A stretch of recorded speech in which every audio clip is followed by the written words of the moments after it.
The next one, engine at front. This is engine's position. This is a front wheel. This is a rear wheel.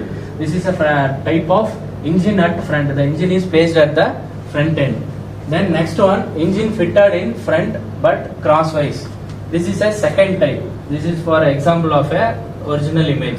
Then in that the front engine is placed in front side, but along with that the driver shaft is classed into crosswise.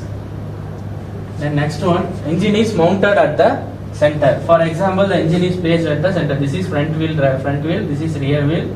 The engine is placed at the center. Then gearbox, clutch and differential. These are the difference between 1 and 2.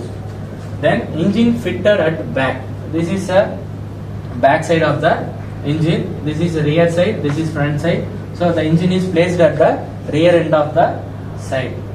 Then other important chassis types are tabular space frame, monocoque frame, backbone frames.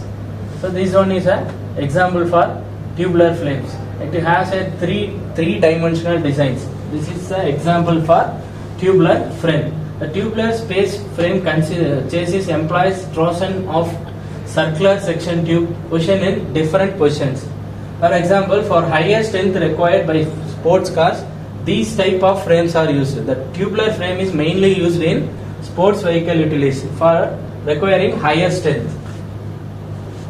These are all the advantages and disadvantages of the tubular frame. Very strong in any direction compared with the ladder chassis and monocoque chassis. Disadvantage is very complex and cost-wise more costly and time consuming to build these type of tubular frames. It engages a lot of space, rise to door seal. Result is very difficult to access the cabins. It is impossible for robot